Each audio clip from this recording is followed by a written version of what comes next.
Who is the masked man who attacked Bron Breakker at the Royal Rumble, costing him his shot at WrestleMania, the main event? Well, WWE likes to do this trope every 3 weeks, it seems. So today we're going to look at all the suspects. I got 10 suspects, and we're going to go over each and every single one of them. Suspect number 1, Becky Lynch, the best in the world, and that's not just me saying it, that's Sports Illustrated, but she has also been the masked man in the past. She is married to Seth Rollins, and Seth Rollins does probably have a grudge against the Vision, who kicked him out of the faction he formed. So what if Seth didn't go to Saudi Arabia, but he called his wife and said, hey, Becky, would you mind donning the mask one more time and making sure Braun doesn't get in? So what if it was Becky Lynch doing a favor for her husband? Could be.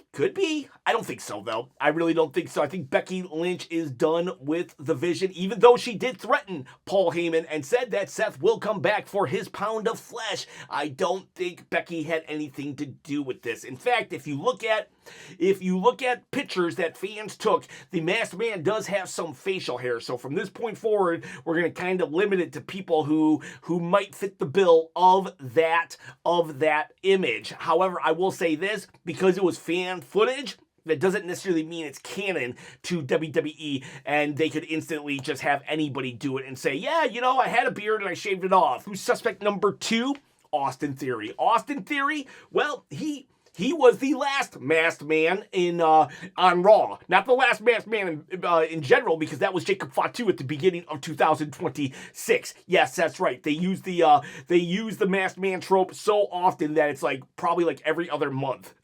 They used it twice in January, but not Jacob Fatu for sure. But Austin Theory was the masked man at Survivor Series War Games, and probably the couple weeks following it until he finally revealed himself. What if Austin Theory is a mole, a plant from Seth Rollins? Seth Rollins, he doesn't want to be out of the game, but he can't be in the game because of whatever his shoulder injury. So he called up his former Monday Night Messiah faction member and said, hey, Austin Theory, you're kind of floundering. You wanna hit the big time once more? Put on a masked man, go help the Vision, and you'll worm your way in. And so what if it's just Austin Theory following orders from Seth freaking Rollins? It could definitely be.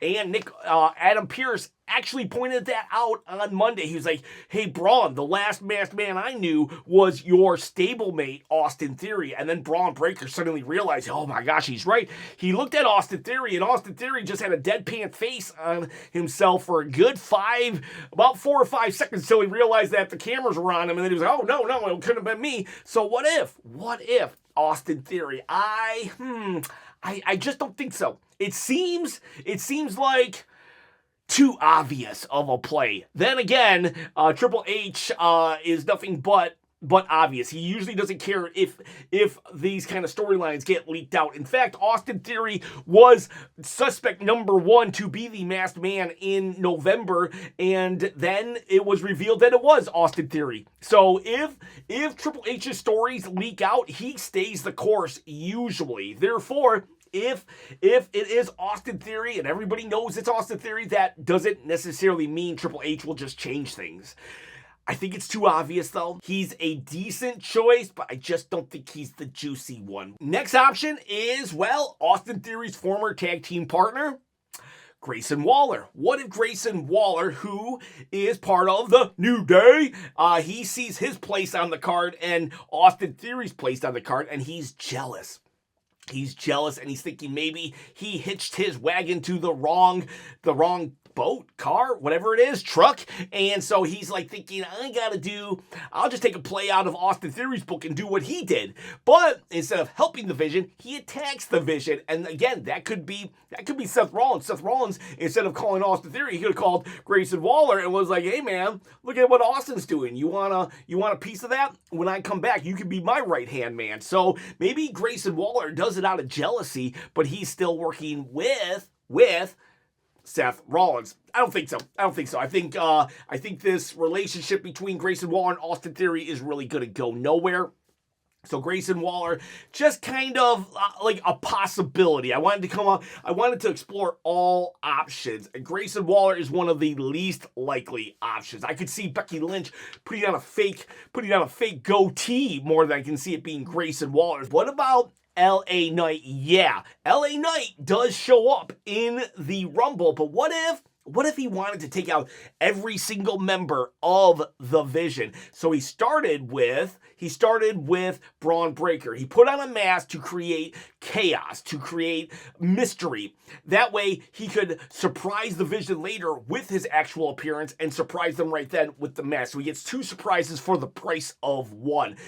He's already feuding with the Vision. So like, he already has his reason to do it, to hate Bron Breakker. Yes, he might be more mad at Bronson Reed for the tsunamis, but he knows that Bron Breakker is the top dog. So he just wanted to beat up every single person. I don't think so though. LA Knight, if he's going to come out twice in a night, he's not hiding behind a mask. He wants people to know. He wants people to know it's the megastar that is striking. Let's go back to the Vision. Let's go back to the Vision being the culprits. Logan Paul. Could it be Logan Paul? Logan Paul, when he joined the Vision, he joined it after he was attacked. Bronson Reed tsunami'd him and stuff. And then later in the night, he joined the Vision. He was just like, you know what? These guys are some bad dudes. I'd be with them than against them. However, what if he actually never fully joined in his heart?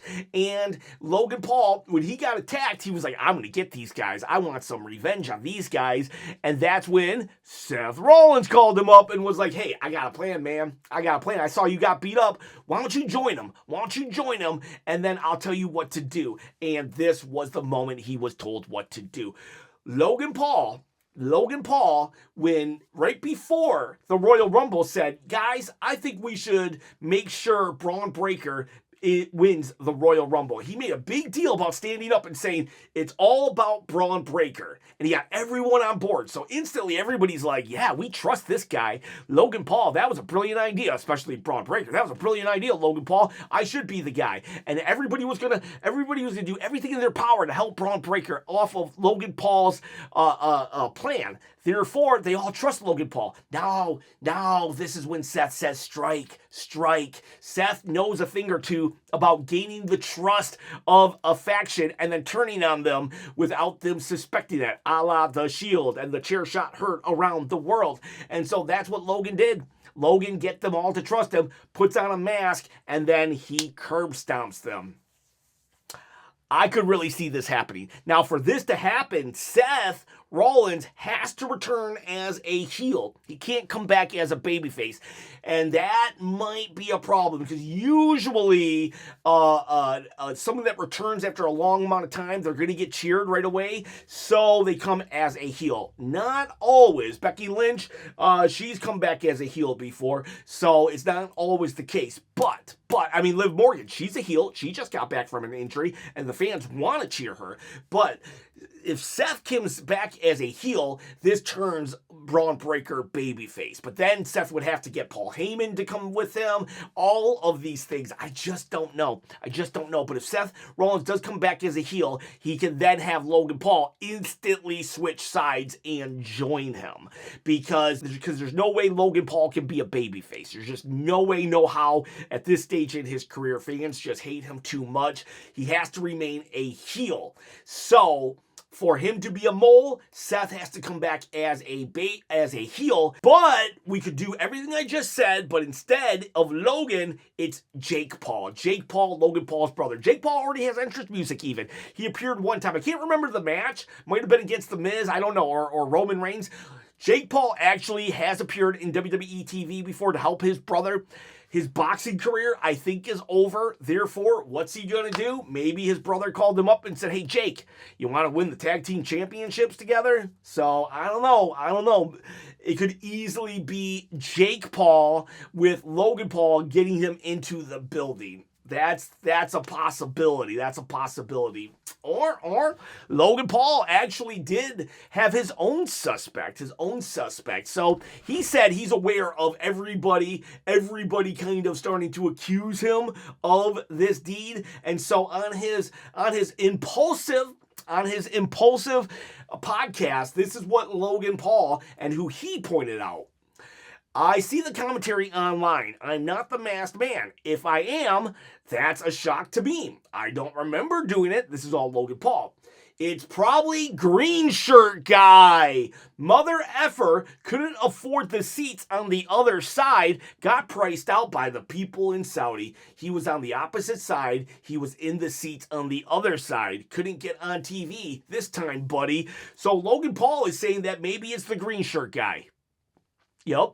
So we gotta put him on the list. I don't know if green shirt guy's the guy that would do it. He's at every single event. I think he doesn't need the money. Throw a couple other names out there. Could be Chris Jericho. Ooh, we all thought he was gonna return at the Rumble, but what if he did? But it was under a mask. Now you could say it was Chris Jericho, but it doesn't have to really have been Chris Jericho. At this point, the mask can be anyone. Even if they weren't there in Saudi Arabia, we could literally Chris Jericho could show up on Raw and say it was him. And well, we don't know technically. We don't know. But I don't think it was. If we were going to say it was Chris Jericho, I don't know. It wouldn't make sense for Chris Jericho to like just attack the Vision like that and then not enter the Royal Rumble. In storyline wise, if Chris Jericho was present, he would have wanted to get in the Rumble. Finn Balor, he's currently trying to get respect in WWE. He is feuding with CM Punk, but what happens after that feud? What if it's revealed that it was Finn Balor? Finn Balor was told there were no spots in the Royal Rumble, so what if Finn Balor lashed out? He lashed out and attacked Bron Breakker. Maybe it wasn't Bron Breakker himself that he was attacking, but he was attacking just someone in the Rumble to disrupt the event because he couldn't get in it. It just so happened to be Bron Breakker. And then this would set up a feud then between the Vision and Judgment Day as a whole. And maybe it would allow Finn Balor to raise back up in the eyes of the audience, but allow Bron Breakker a feud in which he can beat someone who is established. Finn Balor just attacked a random person that just happened to be the wrong random person in order to be like, you know what? I can't be in the Rumble, then I'm just going to ruin the Rumble for somebody. So Finn Balor's an option. I think it's too random. And I just don't see it happening. But what about the guy who told Finn Balor? No room? That's Adam Pearce. What if Adam Pearce has kind of took on the mantle of Batman? He's a vigilante now. He puts on the black mask and does things that Adam Pearce, the general manager, can't do, but he does things that Adam Pearce, the former wrestler, because he is a former wrestler, would have wanted to do. So he puts on the mask and he attacks Bron Breakker. That way he gets what he wants. Bron Breakker gets his comeuppance, and Adam Pearce, the GM, could never do anything like that because he had already put his hands on Bron Breakker, and he got in trouble for the little amount of hands he did put on him. So put on a mask and attack. I don't think we're going to do that. I just don't think Adam Pearce is coming out of retirement. He has said on many occasions that he's perfectly okay with never wrestling again. Now, Nick Aldis wants to wrestle again, but Adam Pearce, I don't think he does. So I just don't see it being Adam Pearce. But there is motivation there. It is motivation, and him coming out on Raw and pointing to Austin Theory might have just been a red herring. There you go. Those are your options. Well, there is one more, and it's the most obvious, and it's the most probable. Seth freaking Rollins. What if it was Seth? Now, everybody is already saying it's Seth. Everybody, like even Bron Breakker's like, dude, the guy just got surgery a month ago. I think Triple H even said that looked like a pretty good curb stomp. That looked like a pretty good curb stomp on the post show. No, it can't be Seth Rollins. Seth Rollins, I don't think he would come with a hood. I just don't think he would come with the hood. I'm going back to saying Logan Paul. Honestly, yeah. I'm saying Logan Paul. Because Seth Rollins has all of the motivation in the world, but why would he put a mask on? It makes no sense. It makes no sense for him to not want to reveal that he is the guy that is preventing Bron Breakker from accomplishing his dreams. Every time Seth has betrayed somebody or attacked somebody, he made no bones about it that he was proud of himself for doing it, laughing at them from a mile away. Yeah, he wants the credit. He wants the glory. He wants to show everybody that he's the mastermind, the strategist. So no. I think it's too obvious that it's Seth Rollins, but it's not within his character to hide it. There's no reason for him to hide it. Logan Paul. I'm going back to thinking that it was Logan Paul, and Logan Paul was never really with the vision fully. And so when Seth comes back, he's going to be a heel, and Logan Paul will just change sides. Maybe then Seth gives Bronson Reed the same exact option that Bron Breakker gave to Seth, and he says, you're with me or against me. And then Bronson Reed sides with Seth Rollins, and everybody goes to Seth, and this turns Bron Breakker babyface. That's what they're doing. Seth Rollins has definitely infiltrated the Vision. They will all turn on Bron Breakker. We have ourselves a WrestleMania match right there. All right. There you go, boys and girls. There you go. Those are your suspects for the Masked Man, and I'm guessing Logan Paul. Who do you say is the Masked Man or woman in the comments below? Let me know. See ya, bye.